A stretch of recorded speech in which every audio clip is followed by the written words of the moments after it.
San Diego this summer for the Visible Learning Conference again. And John Patty was there with his son, and they were the very opening speakers for the conference. And he posed a question to us, and from a leadership perspective, one that we kind of wanted to carry and bring to you today is, how do you know if your district is a learning organization? So we stopped and we thought about that question a little bit and decided that maybe this would be a good topic to be our overarching theme for this year.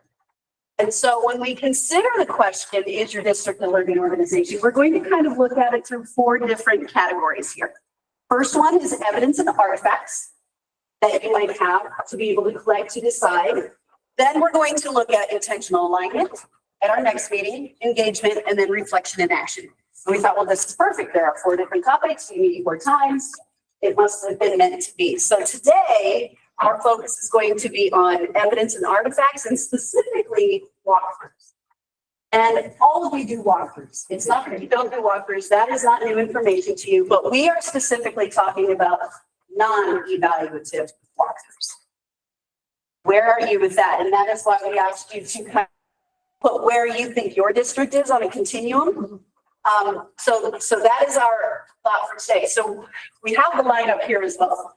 When you think about it, have you bought maybe the shoes and you've got your gear and you're like, I'm about ready to go hiking down this little path here, but you haven't started yet?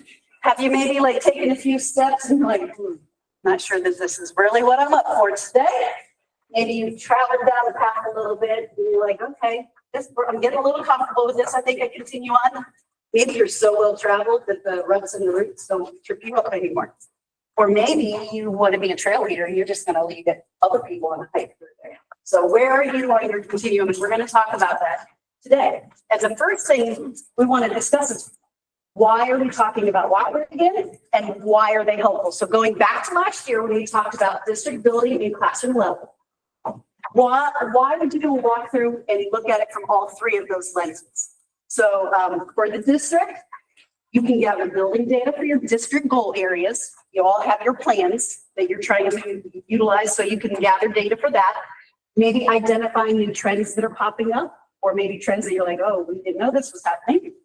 Maybe looking for evidence of teacher moves or student learning that is aligned to your district plan. And also maybe you've adopted a new curriculum recently and you want to check in on fidelity of use of that curriculum. At the building level, it shifts a little bit. Maybe your BLT is gathering information so that they know where to focus in their building. It can inform some next steps. Again, fidelity of the curriculum implementation in that building. And maybe you want to get the temperature of learning in a specific grade level or a building. Maybe you're hearing some things and you just want to kind of see what's going on, good or bad. You know, there might be rock star team rocking out. You know, what is going on here? We need to kind of replicate some of this information. And then at the classroom level, non-evaluative walkthroughs can really help build relationships with teachers. You can help coach teaching from those. They can learn from their peers and also get the temperature of learning in specific classrooms. So that is kind of looking at it at 3 different levels. Now, how can we turn them into tools for growth? Well, this is the article that we're going to read today. So you can either click on that article link, you can click on the picture. It's also in your folder, and it looks like it. So we're going to take a moment to read through. It's very short, not a lot there, but if you will just take a few moments and kind of read through, annotate as you wish or not. And then we'll come back together in about probably 4 or 5 minutes. I don't think we'll take it that long. Looks like most of you are finishing or are finished. So I should have mentioned, maybe read this with the purpose of looking at it from a district lens. This is more of a district protocol, and you probably picked up on that as you looked at who might be involved and the different ideas that they had in the protocol that they conducted. So just take your table, go ahead and have a conversation, maybe what stuck out to you. And Janelle also provided in your folder a template that looks very similar to what she had at the ILC meeting, but the top 2 boxes and the bottom left box, as you're talking, if you want to jot down things you want to remember, maybe what you want to take away and how you might use this back in your district, this is for you to just catch notes on if this works for you. Okay, so go ahead and turn and talk. What stuck out to you? Maybe, are you doing any of these things right now? Or are you getting ready to? But go ahead and have a conversation. All right, we can bring your attention back up here. Hopefully you were able to have a good conversation at your table.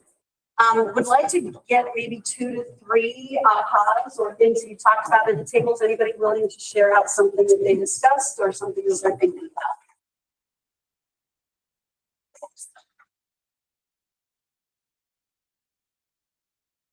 Hi, again. We were talking about it, this is very timely for us because we actually have a meeting with our principals and our BLT, which is our years, on Monday about this. Because they're looking at our report card data, we're in graded achievement for that progress score. So we are leaving no stone unturned. Our curriculum team members have been doing some walkthroughs, especially around our school teaching, but we want to get our team leaders now on board with this. We were talking about our people. The principals just have so many things. They have to OTES. They're called away for so many different things. And so it's going to be less intimidating to have their peers and dreams.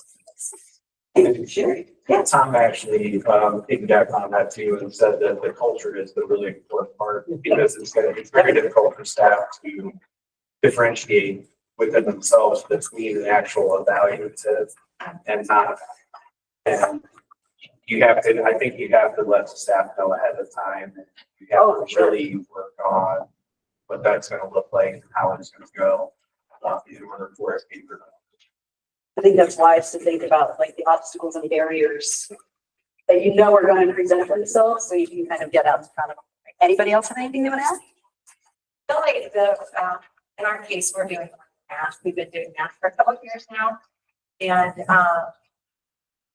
other part is giving feedback. You know, teachers want to know, even when you say it's non-evaluative, they really want that feedback. So we provide feedback and, you know, really try to make them look positive, and then we usually leave them with a positive, you know, and that just at least gives them something. And then some of them take their own teachers out of this. As soon as you give them the feedback, then they want to give you a litany of explanation, you know, and you're like, this is great, like, you know, it's not bad, you know, yeah. So it is kind of, it's eye-opening. I will tell you that though, you know, when you get in, Do you visit multiple classrooms in one day or just one specific class? Yeah, well, we divide and conquer, so there's a team of us that divides and conquers, and we do multiple classrooms a day. And then we let them know we're coming. So we'll say within the week, here's the weeks that we pay, because sometimes you know our schedules. So do you give feedback specific to that teacher or Yes. just general, this is what we saw? We give feedback to that teacher. Now at the high school, we try to just this year codify that feedback and give it to the whole group, to the whole department. So it's just like, here's what we saw. Yeah. Yep. And that way it's not. It's not specific to any teacher. What I will add to that is with non-evaluative walkthroughs, the goal is to not have names attached because you are looking for, you're looking for just monitoring specific information. Is it happening? Is it not happening? But there are teachers who want to know, just even sticking it on their table as you walk out, you know, like, great job, love seeing this and wondering about whatever. I think that's a great idea. But in general, for non-evaluative, I think to help get around the culture in the building and the classroom is to show what you were actually collecting it on so that they see, because you got to build that trust, right? I mean, that's part of the hard part is that this is not for evaluative purposes. This is really for us as a building, as a district, to find things to work on, to get better at. The only way we can do that is by collecting larger amounts of information to look for trends. So that's a really sticky point that you want to make sure that you can, you know, address ahead of time. Okay, great. Now, I jumped the gun a little bit with your note-taking document, but there's the reason for it, because when we think back to last year's role with Trevor, he talked a lot about the power of reflection. and how that made the difference. So we are going to take another few moments here specifically for you to gather your thoughts around what you heard at your table, what maybe pinged for you when people were sharing out what they talked about, for you to fill in those 3 boxes again. We're going to take just about a minute or so, not a long time, but if there's something that you want to actually specifically reflect on, we're going to allow you the time and space to do that right now. I don't know if we need to do this because you've just done a lot of talking and reflecting, but we wanted to point out to you some questions up here that you might want to think about. So these are in your slides. So Jill, maybe at your meeting, one of these questions would be something that you would want to talk about, or at a district when you're thinking about what you, I don't know, who is aware of the information gathered through the walkthroughs. Or these would just give you some questions to have some conversation starters. I don't know that we need to do that now unless you guys want to, but I feel like you probably have talked about some of these at your table. So we okay to just go ahead and move on? Okay. So I wanted to provide you with another resource as well. That first article was really talking about thinking of walkthroughs, non-evaluative walkthroughs at a district level. This article, we are not going to read, but it is an article for principals. So we are going to do what is called a quotation summary. So this might be another tool, Jill, that you could use at your meeting. So in the middle of your table, you have a yellow card. We just need one person from each table to read the card, and we're going to go in order. So this is a quotation summary of the article. So you don't have to read it. We just pulled out some quotes from it. And I believe, Chris, your table back there, you guys have number 1? Okay, so somebody just read for us. Teachers who are genuinely curious about teachers' thinking and practice the right to seek the why behind instructional decisions, but a slight shift in wording can bypass teachers' natural defensiveness instead of asking why, ask how. Number 2, I think, is at this table. How questions elicit explanation about defensiveness, giving you a chance to build an appreciation for the teacher's thinking and a stronger relationship. Instead of asking why directly, cite something you noticed and prompt for elaboration. Thank you. If this table has sight, very well. The card can back. Want me just to read the card? That's all sorry. We are still over on Walker. I get it. Close that. Stiff formal questioning doesn't build relationships. Strive to keep your feedback conversations casual, genuinely curious. You'll find these chats much more enjoyable and you'll get better at each other. All right, number 4. For teachers, you know they may have only one chance to make a good impression are likely to be careless, hesitant, and worried about being evaluated on a less than perfect lesson. Or you visit, the lower the stakes, the more I'll have to retreat. Thank you. If you visit 3 classrooms a day and supervise about 30 teachers, that will get you around to every teacher once every 2 weeks or so. Over the course of a 36-week school year, that means about 18 informal visits per teacher each year, giving you vastly greater opportunities to build strong professional relationships. When you visit classrooms regularly, no individual walkthrough matters very much. If it's a bad time or if you get interrupted, that's okay. You will be back soon enough. Classroom walkthroughs can provide plenty of opportunities for feedback, but the big payoff is decisional information. As a leader, you can make countless decisions each year, such as how to allocate resources, how to best staff your school, and what to focus on in professional development.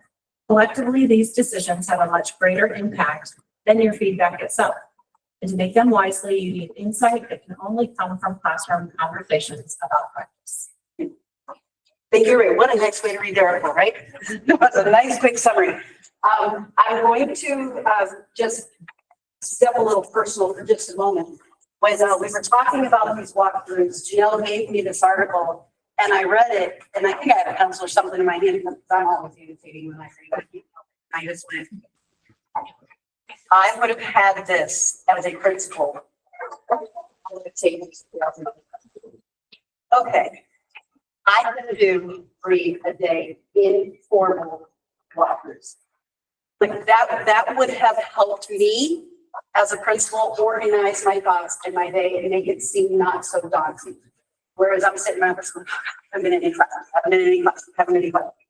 This article, and that's me speaking personally, it may not work for everybody else, but this would have made a difference in my practice. This specific article as a principal.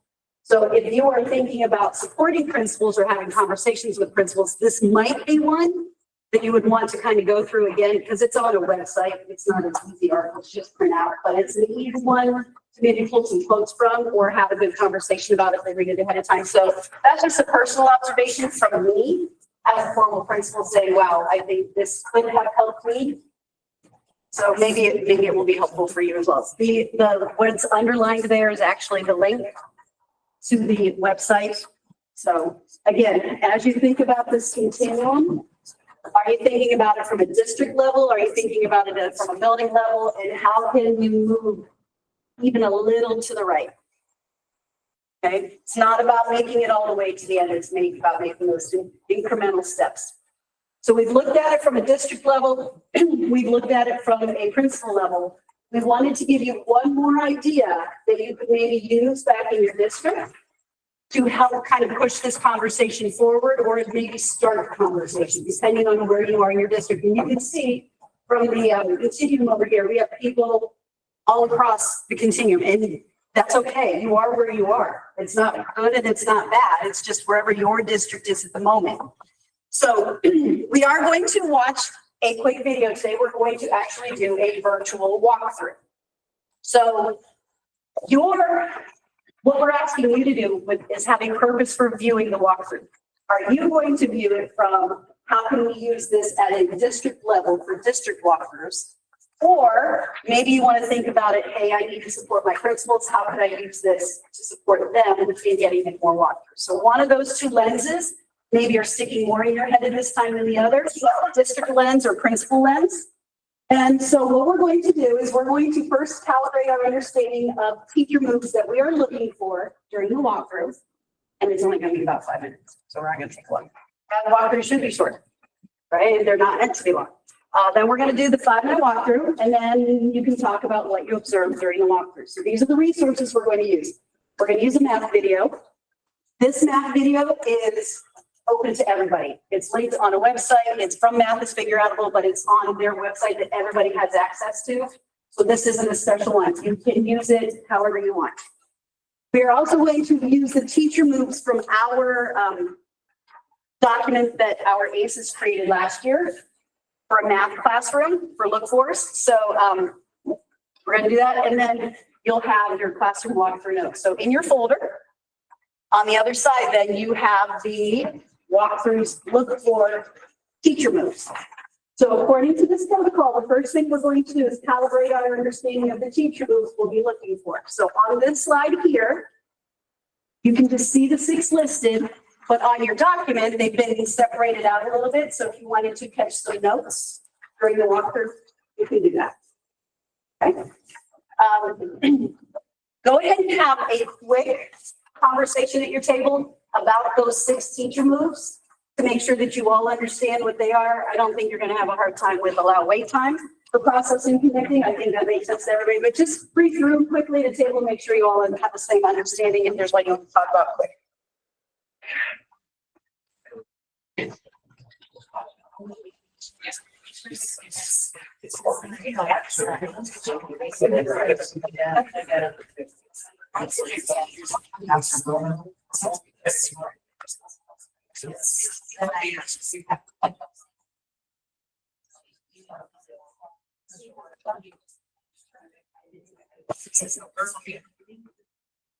Now, we are hopeful that back in district, you have your own look for documents, but these teacher moves, even though they came from our math ACEs, I think for the most part can be used in any subject area. They are pretty general because they're more about teacher moves, not content. So use or lose, whatever you want to do. But the next slide in your slide presentation, actually, if you click on it, is the link to the website. So you can actually get to the video if you want. But we're going to go ahead and just watch about 5 minutes of it. capture notes as you want to, unless you're thinking about how this would work if you walk through first without a document and you want to capture at the end. So whatever you want to practice, whatever lens you want to use, this is your time to use however you want. All right, so to summarize this section, thoughts about the protocol and what you talked about, and could this work for you in your district? What are you thinking right now? We don't need to debrief the walkthrough, you just did that at your tables. That is not important right now. How can you use this back in your district? Any thoughts? Sorry. We are finishing our conversation. I love that. Which was on. Oh, I'm sure. Fantastic. Okay. That's what we have. Those are, that I was just telling Amanda here, I mean, it's hard to know when to close the conversation because I don't want to stop you off mid-thought and you got to get out. That's important. But I also don't want to just let it go and you're like, okay, let's go. So it's always like, all right, so you're fine. The question was, thinking about the protocol, we don't need to talk about the walkthrough because you all did that at your table, but the protocol, do you see this working in your district? Is it something that you could use? What are you thinking now about it? Would you tweak it? How might it work for you? That's all. Just a couple of responses and then we'll move on. Yeah. I think the protocol is would be awesome, but talking, maybe just focusing on one thing. So we're just looking at student conversation. I'm gonna fit. Some others probably said that same thing. It's hard to look for so many things. So yes, I love that. And again, it goes back to kind of your building plan or your district plan. What is it that you're focusing on? That would be the focus of your walkthrough. Yeah. Any other thoughts? I don't know how this was constructed, but on my end, we had them come up with a voice as far as what do you think we should be looking for to move the needle in our math instruction after looking at some solid data.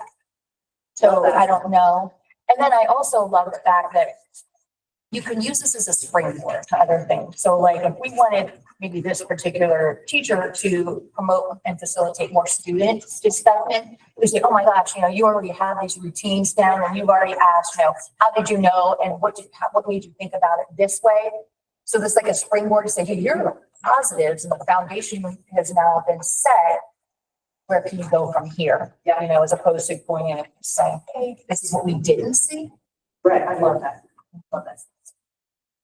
And again, this is what's interesting about this. If you watch the rest of the video, I haven't watched the entire video either. I probably watched about half of it, but you don't know what else happened in that class period, which is what happens in every classroom you visit in a walkthrough. You get a small snapshot. So we don't know if they were setting something up, if it was a summary. So it's hard to tell. So I love giving an option to talk about where they were going. Wonderful. Anybody have anything else that they want to share? Okay, so we are going to allow you, we're just going to summarize a little bit what we did this morning in talking about walkthroughs. We started with the overarching question, is your district a learning organization? And today we were focusing on evidence and artifacts of helping you to determine your answer to that specific question by focusing really on walkthroughs. And again, non-evaluative walkthroughs. So we talked about why to do them at the different district building classroom levels. We gave you an article with the protocol with turning walkthroughs into tools for growth, which was really more of a district lens. Then we talked about the classroom walkthrough with the quotation summary, which was more of a building lens, supporting principles.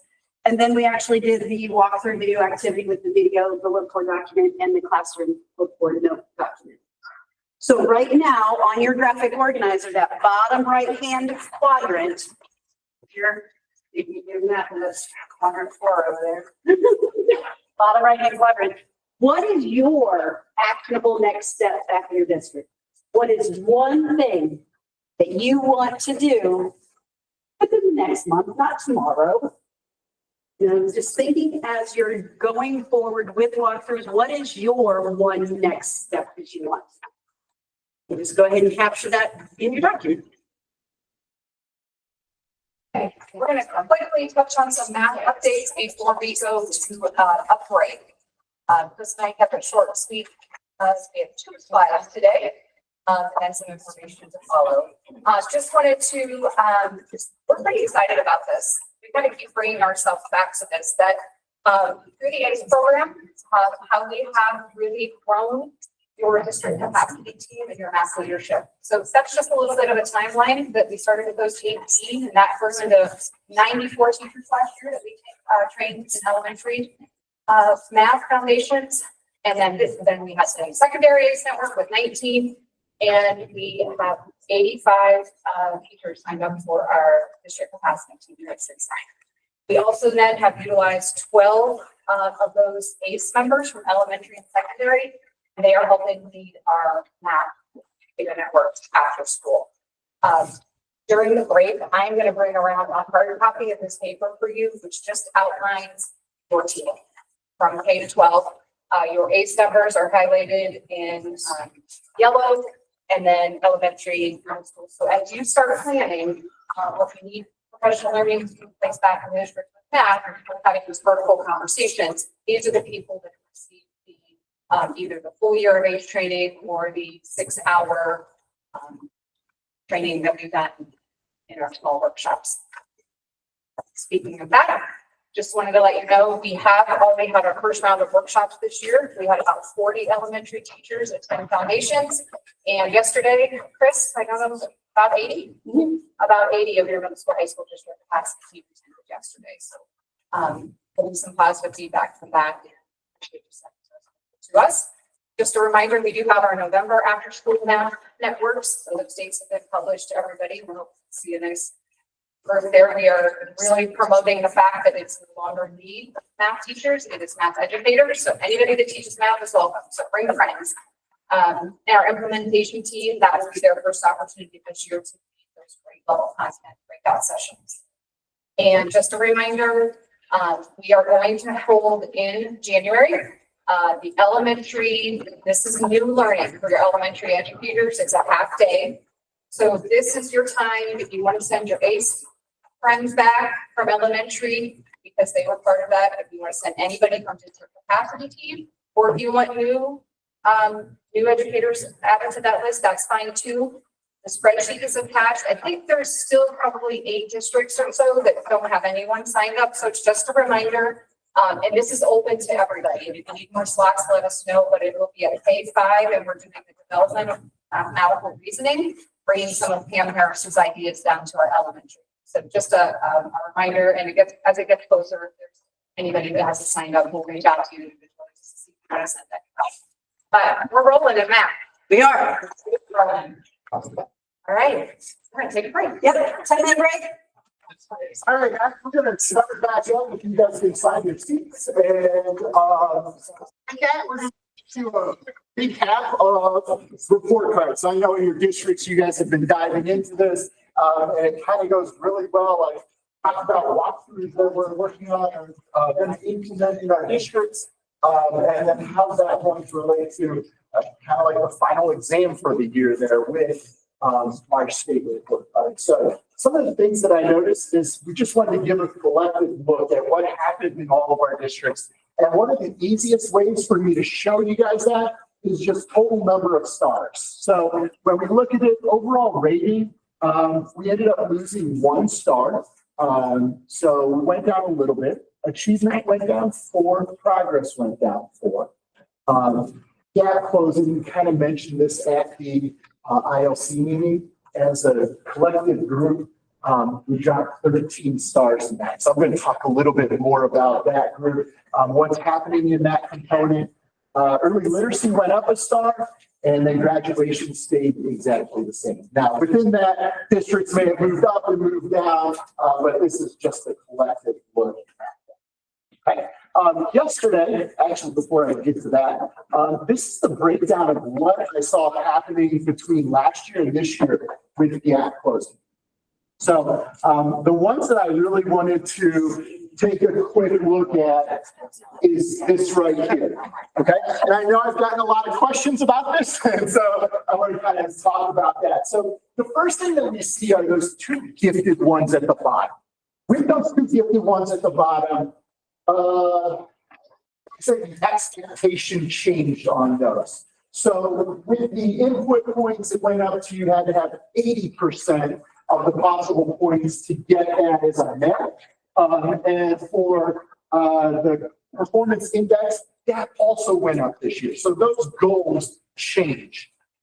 And the other thing that I want you guys to think of is when you look at this is if you drop and don't meet that goal, it's an automatic -5. Whereas if my students with disabilities drops in math achievement, that's 1 point that we would go down. But the gifted ones and actually the chronic absenteeism, as soon as you don't meet that, your district loses 5 points in that category. So that's going to add up quickly there. So with that, we want you guys to know chronic absenteeism, that's something that we address or that we're addressing in our principal network meeting. I know the last time they got together, Tom was in that group, they spent a large amount of time speaking about the chronic absenteeism part. And then talking to Christy at the coordinators meeting next week, they're going to look at some of those things with the gifted categories as well. So where we saw those. So we really want to support you guys in those efforts. And so just wanted to make you guys aware of those things. ELA performance index is there. There's a couple of tests, so when I'm working on putting something together to make it easier to look at our performance index in individual grades. So we see it as this is how we did in the ELA, or this is how we did in this subgroup, but just looking at individual grades there, we really did pretty well with the exception of 2 grades, 7th grade ELA and 8th grade ELA. Those are where we dropped. There was a considerable drop in 8th grade ELA across the state. So it wasn't just, something that's happening here. That was across the state drop. That's all I'm going to say about that right now. So if you guys have questions, I'm happy to talk to you guys about that. So that's pretty good. Yesterday, I sent out an email with the report card trend so that if you could get on there, you can look at it a little earlier. I know some of you guys are using this data and really diving into it in your district. For today, really just want to refresh your memory about some things. Okay. You might find that when you get into certain categories, you're like, no, I don't remember this being here before. Just sometimes things pop up and I'm like, hey, maybe this would be nice to know. With all the gifted questions, I know in one of the groups, and I'll be honest right now, I forget which section I put it in. It's probably in the gifted or in the gap closing, but I put something of how many of the gifted indicators were met for that district and tracking that over the last couple of years. But let's first jump into, and I'm going to jump off here. Yeah. So the first thing I want to go to is just your individual page. So we have all of our districts, and this is all of our ESC districts as well as our SST9 districts. So what I'm going to do is just click on a district, and I'm going to use Ashland because they're not here.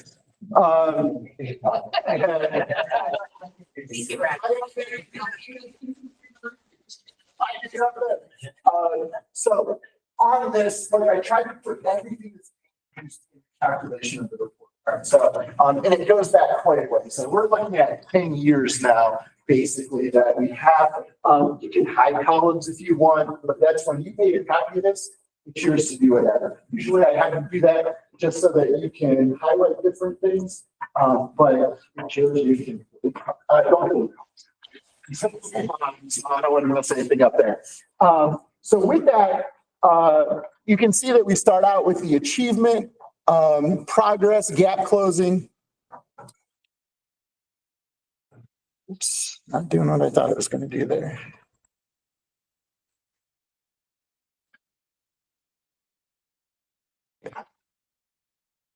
So those are our main things that we see. If we scroll down a little bit, we're going to see all of our test results. And then if I scroll down a little further, this is where I'm going to see those breakdowns and gap closing. So this right here is the achievement for ELA, reading there, I think it is. And then this one right here is progress part of it. Then we go math achievement and math progress. Remember that math progress is you have to really be exceeding in growth. So you have to be a +2 or higher, which on the terms of the report card, that's an A or a B, or I shouldn't say A or B. Oh, that's what we're at.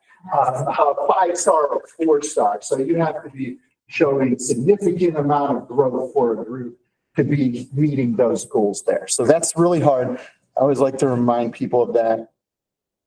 And then here's graduation, and we'll get into our EL progress, chronic absenteeism, and then gifted is down here at the bottom. So if you want to see what that is, we'll also see this column right here is what the goal was. So in order to get the goal for performance index, you had to have a 118.083. So you can kind of see like how close were you in performance index. And then again, for the input points, you can see that it's 80% there. And then you can kind of see what were we in previous years as you're making a comparison. So a lot of us went up in input points, but because that goal went up, you didn't get that. Okay. All right. Now, the next thing that I wanted to jump and show you, I'm going to go all the way back towards the beginning.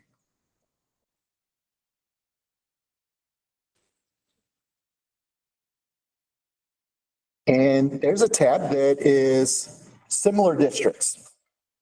And I already selected this actually because that was the one that I used on the last one. But for this, I know a lot of times like people will be like, hey, can you tell me who our similar districts are? This is picking the 20 similar districts, or 20 districts that the state said are most similar to you. And what you'll want to do is there's two things to pick a district. So when I did Ashland, the first thing that I did is I came up here and I selected Ashland City. And it's thinking now. Okay, and as soon as I do that, it's going to highlight my district there so that I can kind of see where we're at when I'm looking at all the similar districts. And then the second thing is you want to come over here where it says my district, and I already have a filter on, but you want to clear it and then select your school so that you're not seeing all the districts in the state and some of them multiple times. Okay, so 2 spots there up in cell B1 and then down here in C2. If you click on your school in both of those places, now you'll just see your similar districts and then your district should be highlighted there. At that point, then you can see all the different areas going across. And what I like to do is just click on it and then sort it by Z to A, so highest to lowest. So if I were interested in, there's a lot here. I'm interested in the progress component rating here. So I'm going to sort this Z to A. And then I can see that I'm right in the middle. I'm in the middle if I'm looking at this district here as far as progress. Okay, so pretty much all the areas are.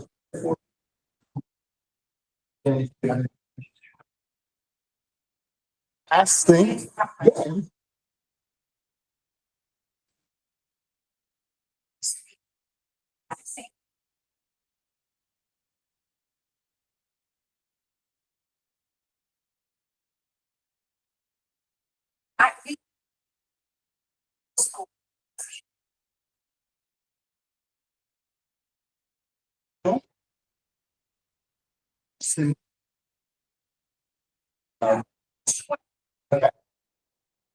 See it?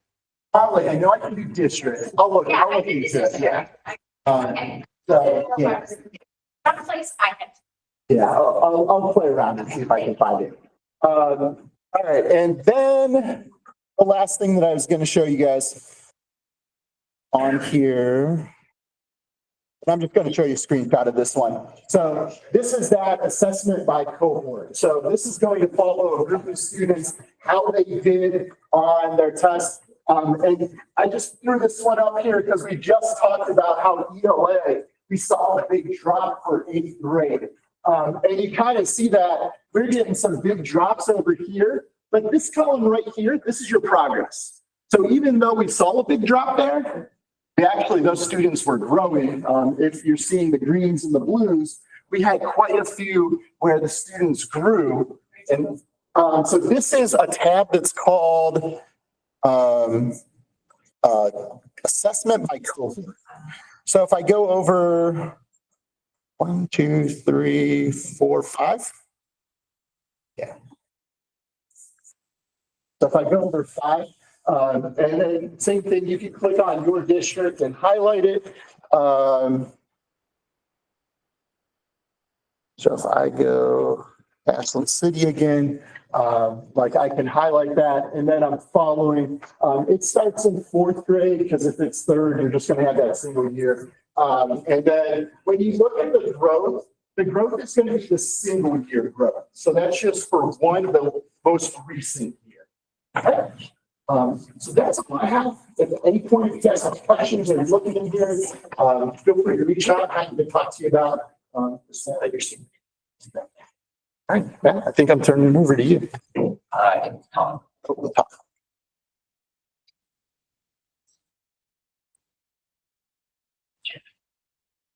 I think I'm on the wrong one. Yeah. Did I switch back? No, you're good.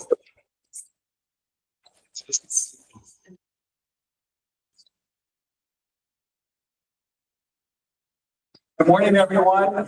Brian already mentioned that we focused on chronic absenteeism with the principal networks. The principal network, principal leadership network, actually. And it was on September 17th. We had a lot of great discussion around it. And what we learned is that there's a lot of work to do, as you know. And we also learned that the power of coming together and having a voice in the room is more effective than online. So our next meeting is October 16th, and it will be in person only. So if you can do anything in your power to get them to sit in this room 2 hours, that would be fantastic because it's a richer conversation than online. The people online aren't interacting as much as the people that were in this room. We had more people in the room in September than we had all of last year. We had about 14 people here. So please encourage, give permission, a hall pass out of the building for 2 hours. Whatever you need to do, please do to encourage them. We're going to continue the discussion about chronic absenteeism. There's going to be some follow-up discussion about what current practices are now that they know some of the focus. Brian's going to be with us to talk about performance index and home and to the work in their building. And we're going to have a protocol around performance index. We're going to talk about speaking the truth. All principals know you've been involved in situations that can be a little challenging. So we're going to have one principal talk about that and then kind of have a conversation about those challenging situations that arise. We're keeping it real is what we're doing. And then it is National Principal Month. I don't know if you knew that. So we're going to have a renew and reflect activity for them. So hopefully you can encourage them to come and be part of the learning team and community that we want to keep moving forward with that group. And then the other group is the aspiring group. We now have 24 participants in the aspiring group. It's unusual to do aspiring 2 years in a row. There was a request. And so we have 24 people in it. 12 districts are participating. We have varied activities. Hopefully you've got some good feedback from the group. From the first meeting that was on September 23rd, Our next meeting is October 29th. We will then in November, that group, encourage them to go out for site visits in districts that are different than where they currently are working, so they can see the world through different glasses and hopefully see what life is like in other places. And then we come back and do something with that information. And then the other thing I have for you is the theater drama performances in our district are on our website. If people from your district submitted it through a Google form, we are advertising for you on our website. There's ticket information. You just click. You can go on there and see what is happening throughout our area. So this is what we've been doing the last couple of years, and we have now updated it. I think there were about 10 performances on that sheet when I looked yesterday before I left.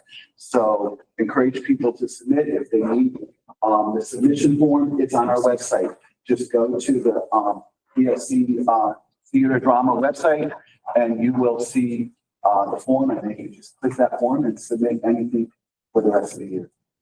Thank you. And now, Thank you. Hello, everyone. If I have not gotten to meet you, my name is Samantha Upton. I'm the new ELA consultant. I want to tell you that we had our first ELA literacy meeting for K-5 on September 19th, and we had 51 people attend. It was a wonderful group. We had a lot of discussion. We started by talking about writing and the science of writing, which is what the teachers really wanted to move forward with. And then we broke out into some breakout rooms with some of your exemplar teachers that are in your districts. They led some of those breakout rooms, modeling, practicing some of these science of reading strategies that we've been talking about for a long time, and then giving them time to implement and plan their implementation back in their rooms. So we have our next meeting on November 14th. And again, as Alon said, we've taken the lead out of these meetings. This is for all of our students. So as I told the teachers that were with me on the 19th, I said, hey, bring a friend, because meetings are always more fun when you're with a friend to discuss and collaborate with. The other thing I want to talk to you about this morning is just some quick conversation. This is a bigger conversation that we have for today. But we know that ODU is really focusing on high quality instructional materials. And there's some things that I want to bring to your attention. So that first link where it says ELA curriculum form, this is a form you've already filled out in December of last year. If you could please update it just to make sure that your interventions and your curriculum resources are listed by October 18th. This will really help us understand how we can better support you. And that date is very significant because that's also the date for the department for the intent to apply for the HQIM. They have put out the list of interventions. They put out the list of the core curriculums. And as of 9/10 at 11:05 respectively, they had updated those lists on their website. But we know that they are looking to add more to those lists. And so the intent to apply is October 18th. And then the actual application for HQIM is on November 1st. And so that second link there is to the ODU's website that has this is the 2024-25 overview of what we need to get done this year for HQIM. I know this is a bigger conversation. I know a lot of you who came in this morning like, okay, this is what we're doing for interventions. We're going to talk more about this, but you were talking about your time today. I want to give you those links. That way, we'll have those conversations.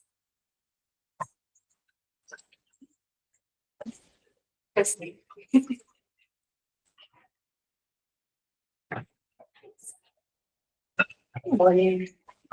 There we go.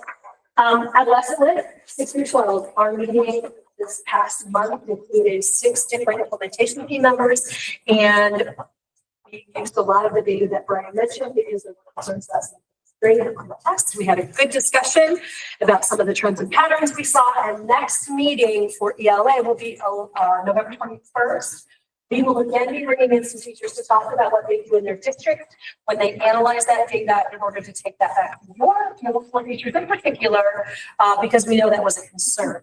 You can see the slides with the data and the things we talked about at the website resources link under literacy. So please send me, we had 29 middle school, high school teachers, which was a good one. Okay.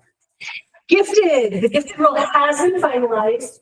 Here's the good news. It doesn't go into effect until July 2025. So I know there were concerns that can we move forward with our gifted planning? You can, based on the last rule that we had, which was in 2018. It won't go into effect until then. I was reminded yesterday that the stakeholder survey that you received in August or September from people in your district, that closes tomorrow. If you want to share that, there's a link that explains that a little further.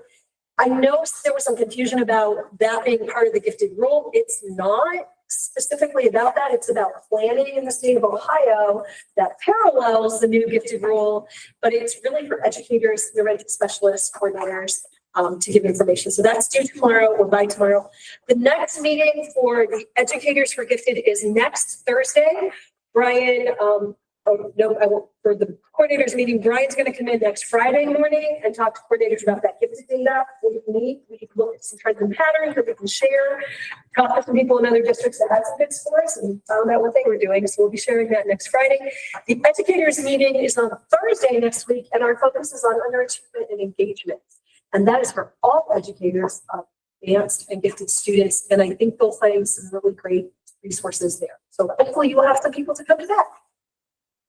I can, we're going to the break. So, I moved in just a little bit ago. So I wanted to, before we go into collaborative conversations, talk a little bit about Senate Bill 29, which is taking effect on October 24th.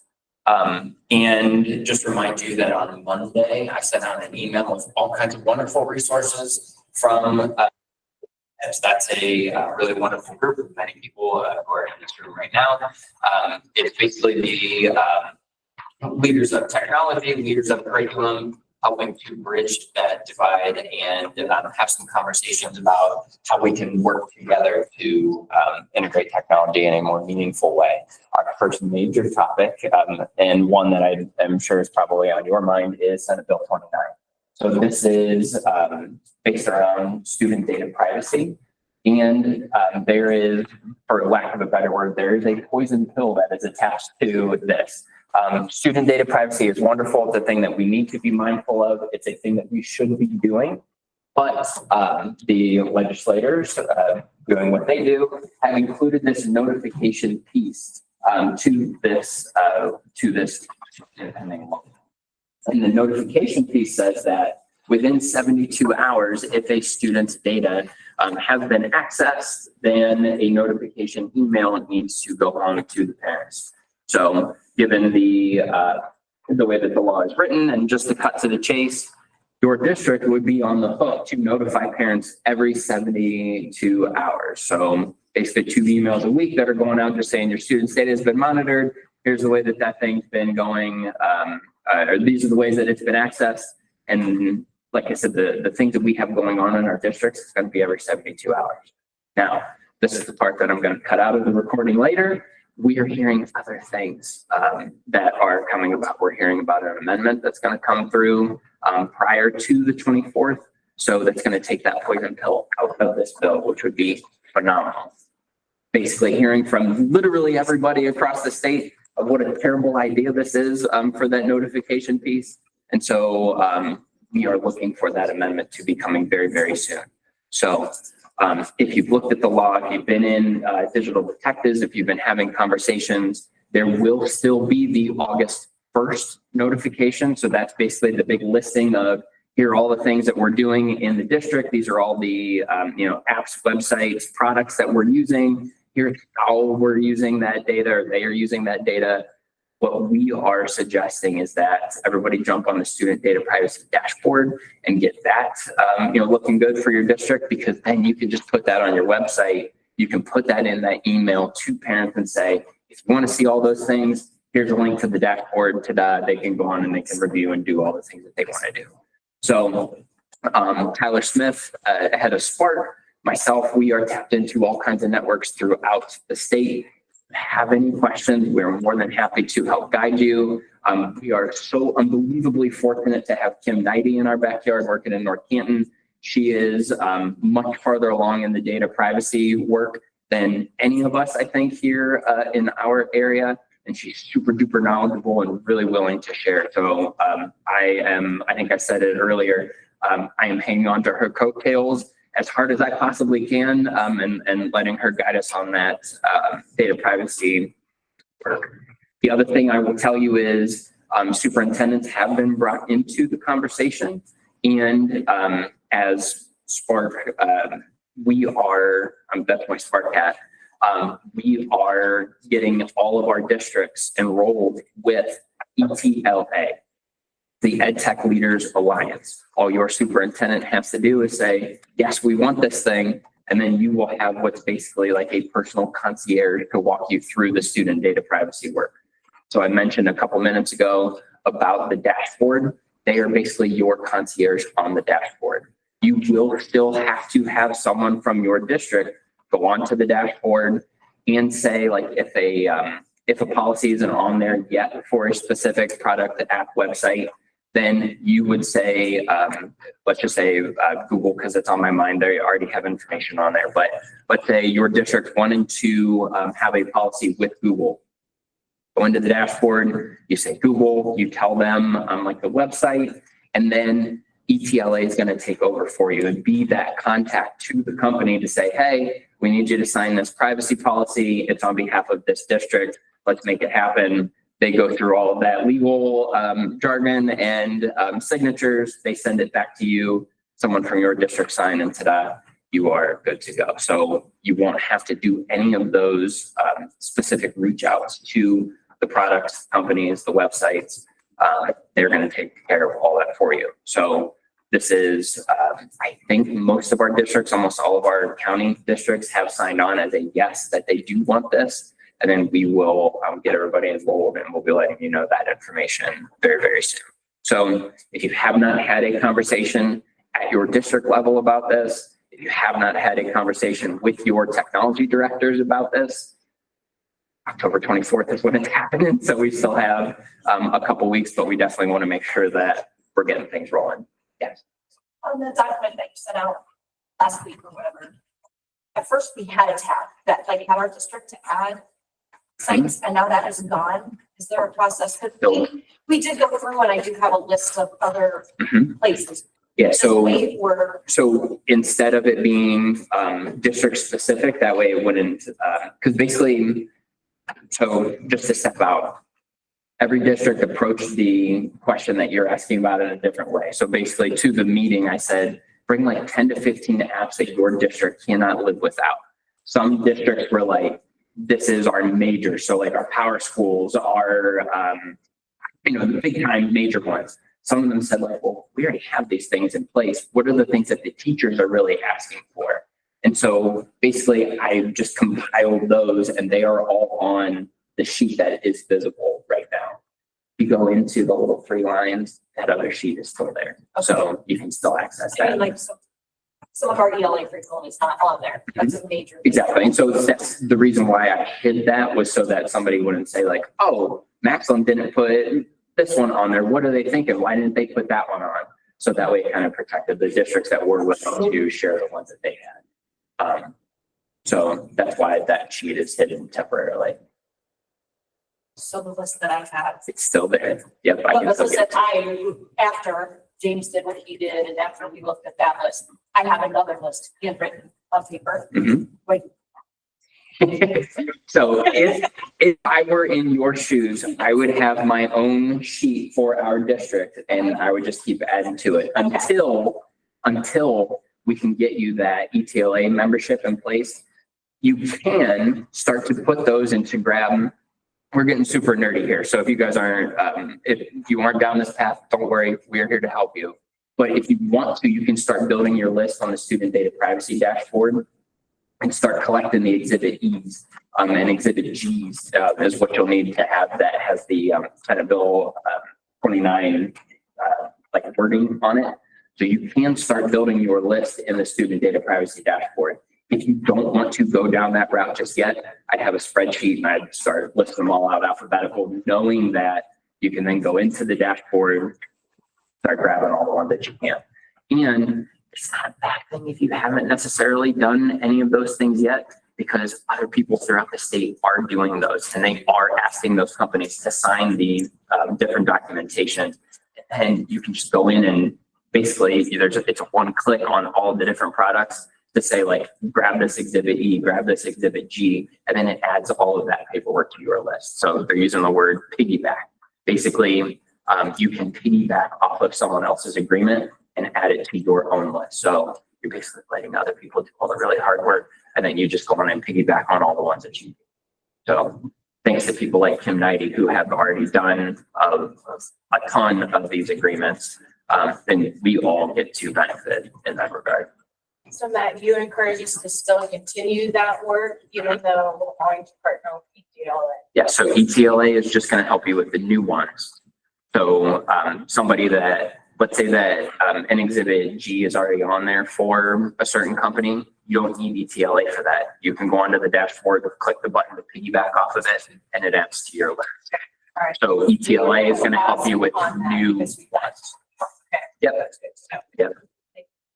Other questions, right? I think one, too, I wear both hats. I think one thing to think about, you're not assuming a company's just going to sign off on the agreement.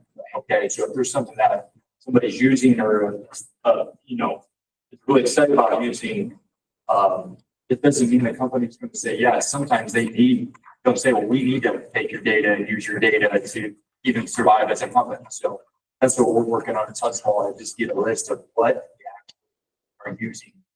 That the kids are trying to get into, things like that. So I know there's a few out there that's like, no, we're not signing. So don't assume that. I'm saying we're hearing all kinds of reasons too. Either we're not signing it, or our company isn't big enough to devote the time to something like this, or we don't have the resources to hire a legal team to help us, so we're not signing it. There's all kinds of reasons that we're hearing. On the documentation that I sent you on Monday, if you scroll to the bottom, there are like some screen grabs of some different slides.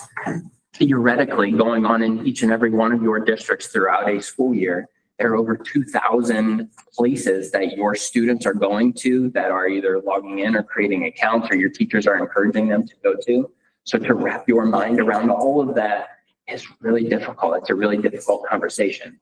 But one of the big things that I am excited about with this work is that you can now, as a district, start to push forward on things that you value.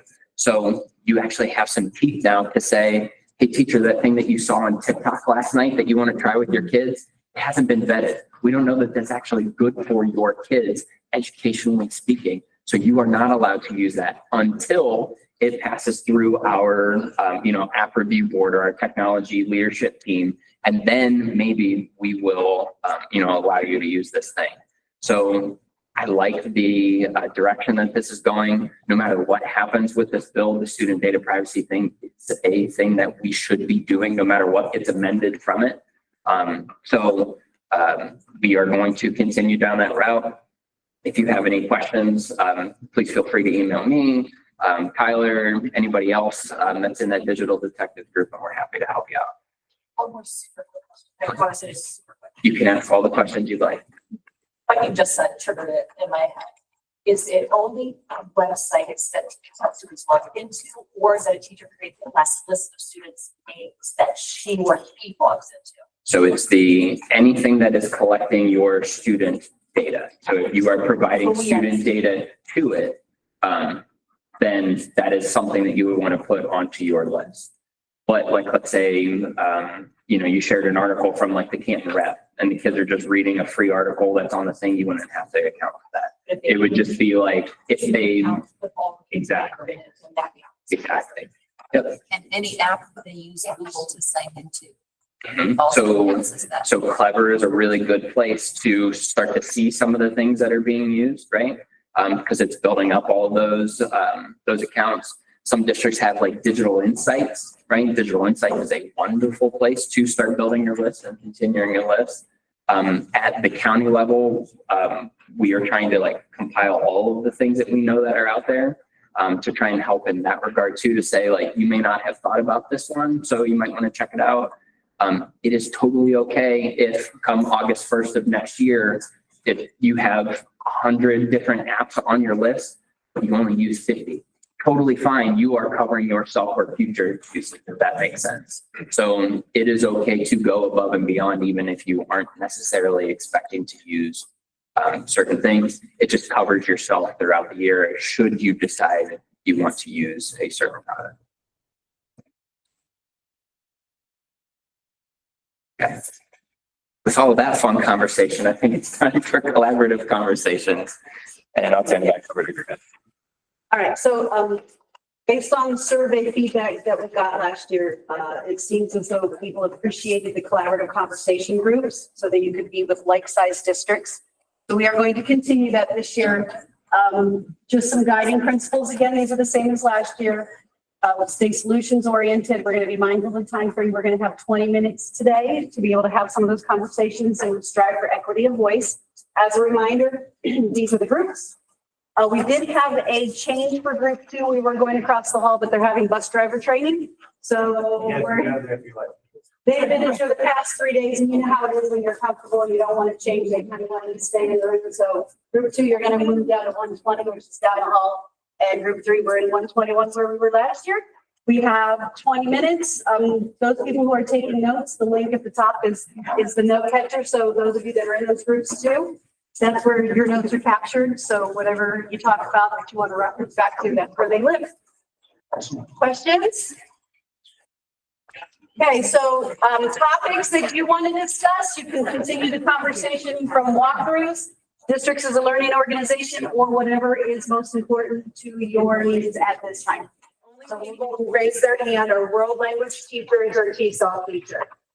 And whether you have TESOL teachers or not, the majority of the time, the multilinguals are in the gen ed classroom setting, and those teachers are feeling ill-equipped. And what they don't know is that a lot of the strategies that they're using in the classroom are good strategies for multilingual learners. Our evidence-based strategies are equally evidence-based for multilingual learners. Multilingual learners just need a little bit extra more, and that's really understanding the levels of proficiency in listening, reading, writing, and speaking, and making specific scaffolds to their proficiency levels. And then, so understanding that. And so as we're talking about walkthroughs, one of my focus this year in all my areas of meetings with folks is building capacity in your districts, because your teachers want help. They are crying for help. And so as we're talking about the walkthroughs and everything, that would be a good time to have discussions with your teachers. How are you doing? Asking the questions.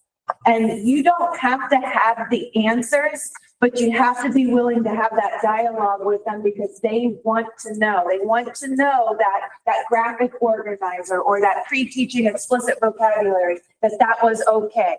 Because they think that there's a magic bullet strategy with working with your multilingual learners.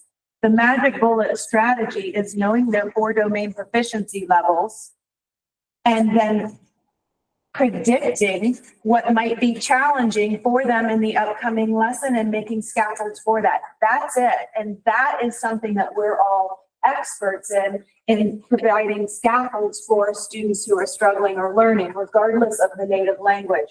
So as I'm trying to work with districts on building capacity within the districts of the expertise within the districts, from the coordinator meetings, the TESOL teacher meetings, and all these meetings, have those conversations with your teachers. How are you doing?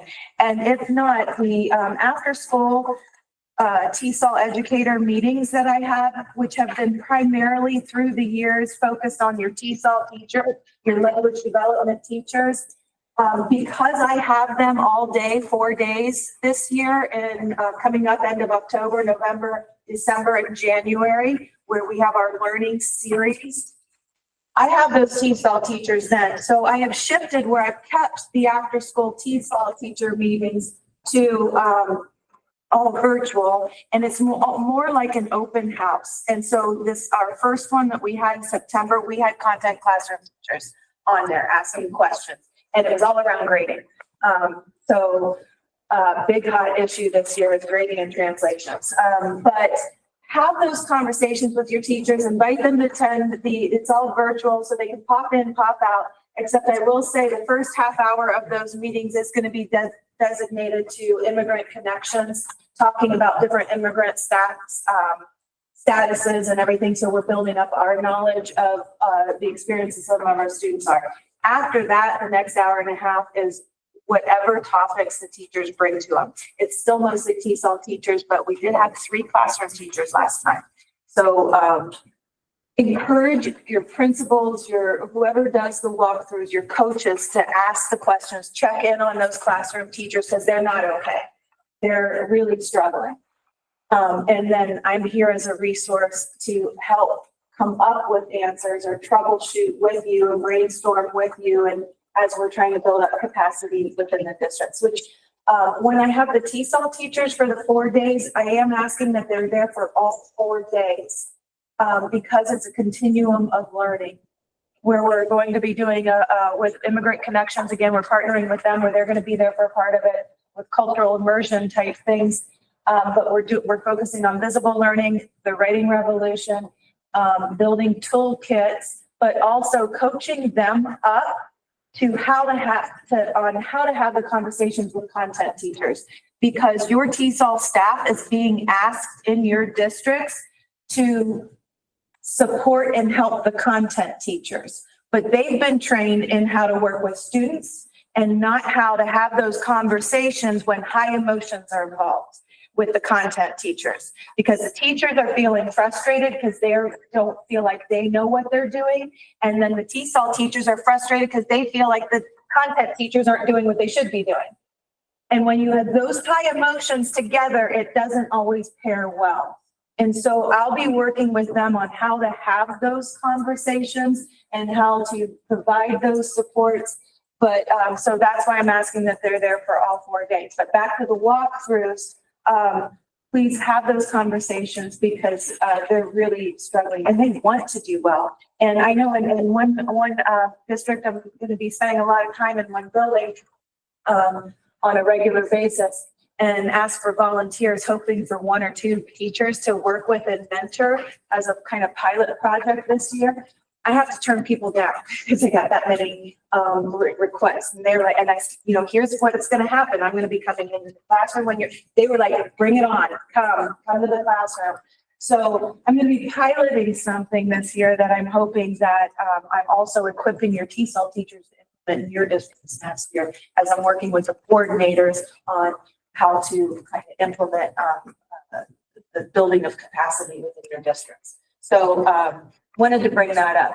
Then I also wanted to share that this is a brand new resource that is on the Department of Ed and Workforce website. It's called Advancing Ohio's English Learners. That's a link that takes you to the site, and there's 3 buckets of information there.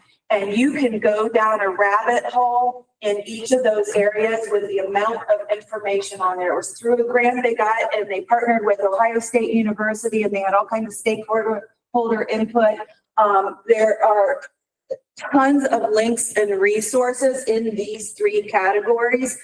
So I wanted to share that with you as you're talking about grading, grade placement, math courses for SLATE students, things like that. There are some resources in here in the administrator resource toolkit, but to a limit, because we don't always say you have to do this, you have to do this. We say, here's a link to U.S. Department of Ed guidance, but there are tools and resources there for you to reference. So I wanted to share that with you. And the instructional roadmap, there are tons of great tools in there for your content teachers. So take a look through that and find what speaks to you in your district and that's meaningful for you, and share that with your classroom teachers. There's some good stuff in there. If you send your classroom teachers there all together, they're going to go down rabbit holes and get overwhelmed also. So find what's aligned to what you're doing in your district and what might be supportive for your teachers.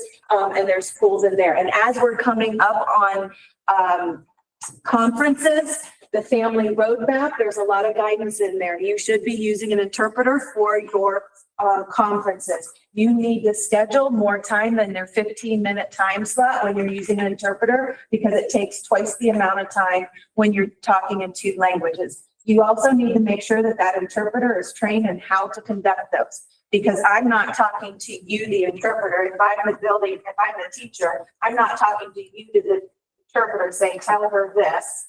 I'm talking to the parent directly, and the interpreter is directly translating exactly what I'm saying. Are they trained in doing that? And the other thing is, if we do cold calls for the interpreters to come in for parent-teacher conferences, in most other countries, the only time you get asked to come into the school is if your child is in trouble.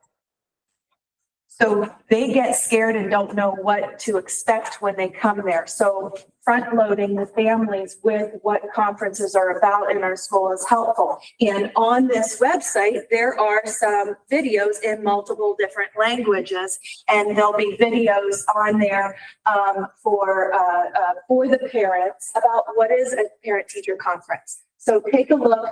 A lot of good resources in there. Still not everything I want, but there's a lot of good resources in there.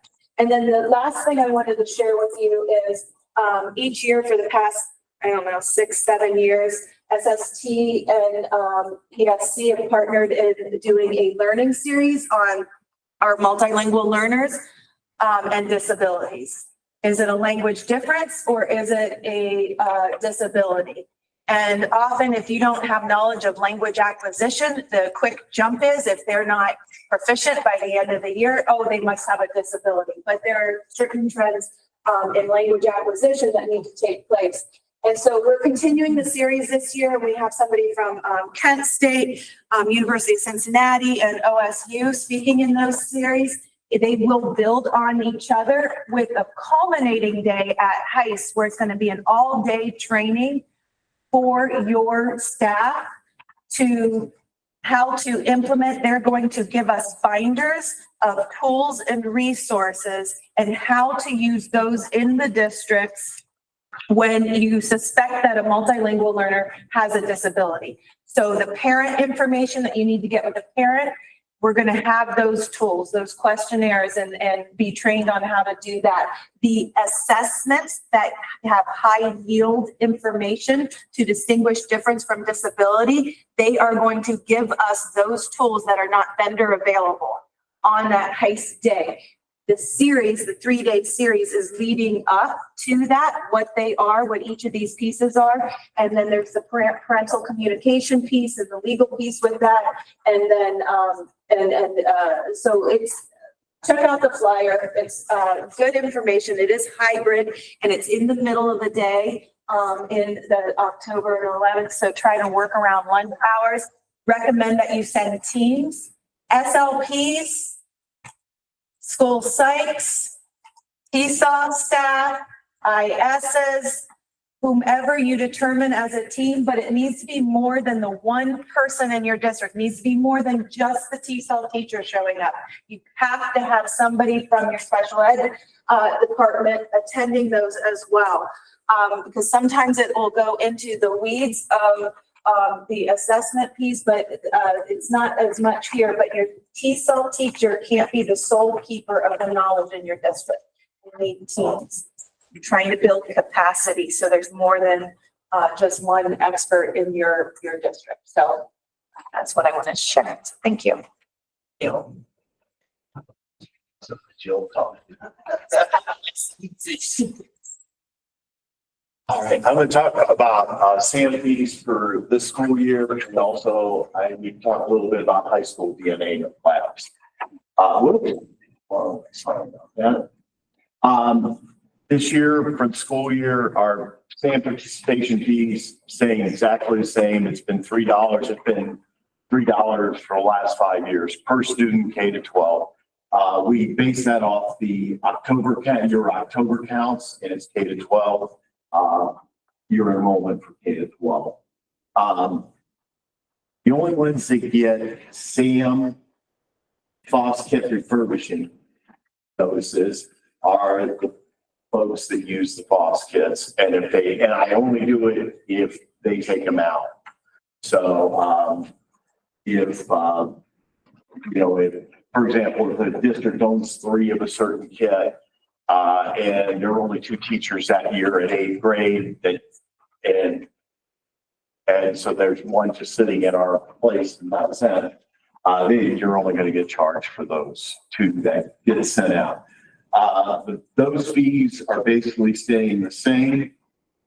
It's actually a little bit less than when the program began, mainly because we raised the expense earlier, and I've been here both year 18. So first few years, we spent a lot of money on organisms.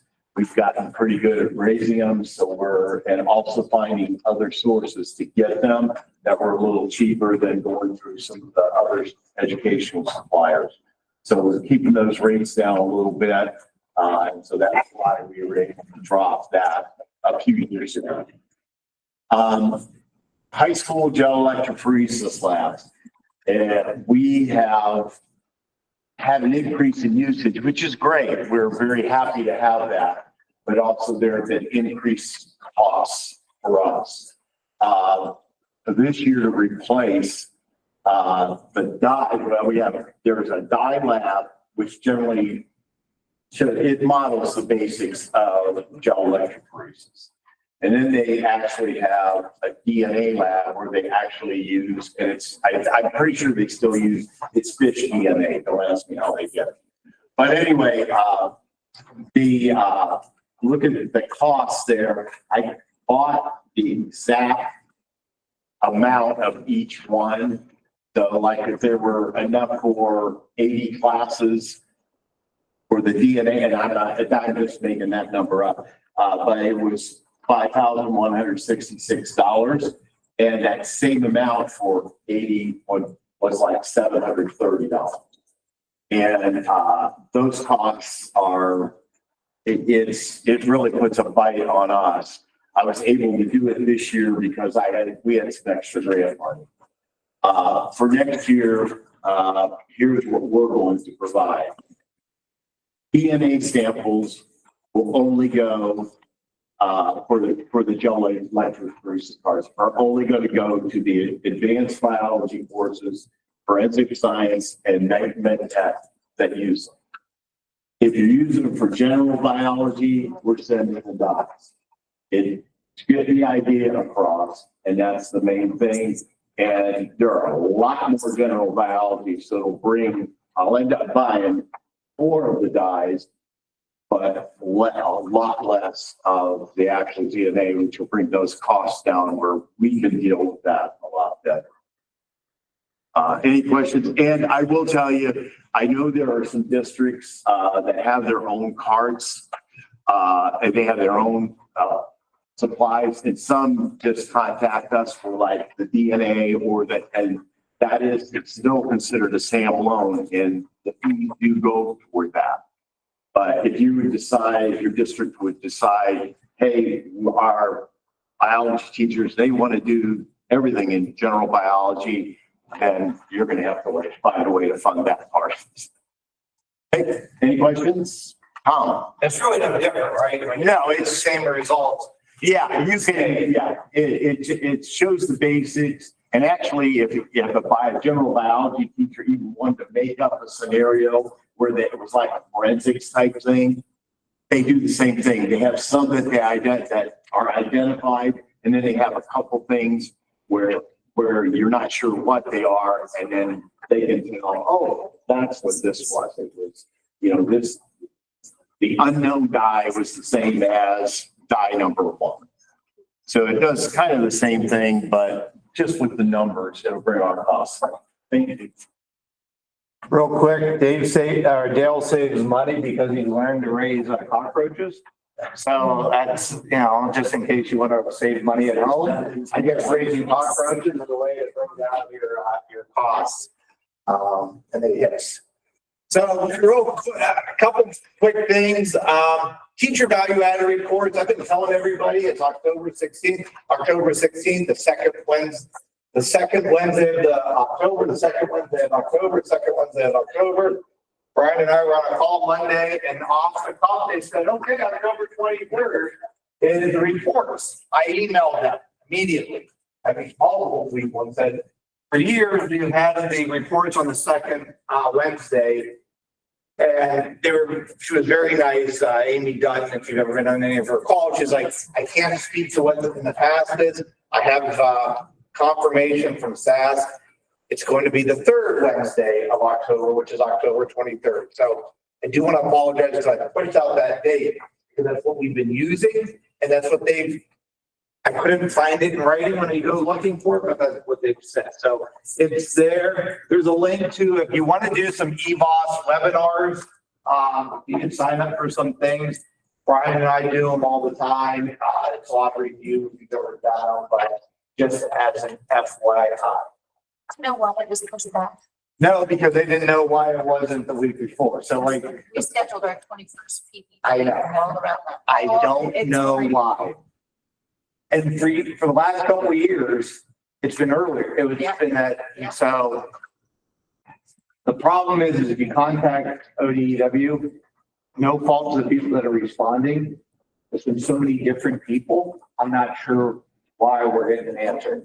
But I asked her, and I've been in other meetings, so it's not like I know her, but enough that I know they live in Dayton and their kids in high school. Like, so Right. she was like, I can't speak to why. I just know it's that.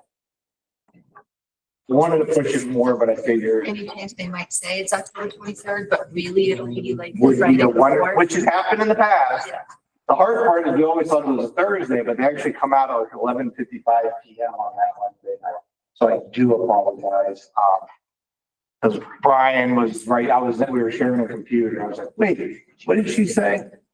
So I don't know why. And I wish we'd have had that information earlier. I even suggested you put out all these dates for random trainings. Why not something this big? Isn't in your Ed Connection calendar. So if I learn, I'll let you know. Senate Bill 168, the framework for OAT evaluations, that was brought up. If you remember, Brian Matthews wants to just do thumbs up and thumbs down if he wants the whole. Yeah, so,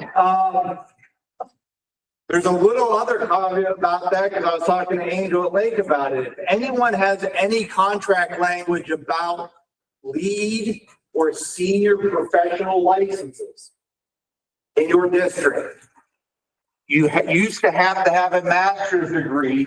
It's not even on here because it's something that came up you used to have a master's degree, you could get a lead or senior license. Starting October 24th, that requirement's now, I hate to say just, but take away from it, just the backwards. So if that's something you need to know more about, please let me know. It comes in when it comes to master teachers. That's why Angel and I were talking. But then I thought about, if you have contract language about senior leader, if you want to talk to me about it, I can give you some more information.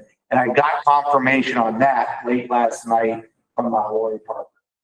But Senate Bill 168, from what we're talking about today, has to do with the evaluation framework and the change in the law, which basically is impacting 3319.112, where you have your framework from ODE or it adopted by the board. This goes into effect October 24th, which I'm assuming is not going to impact you this year, but it could impact you going forward if you want to change your evaluation system.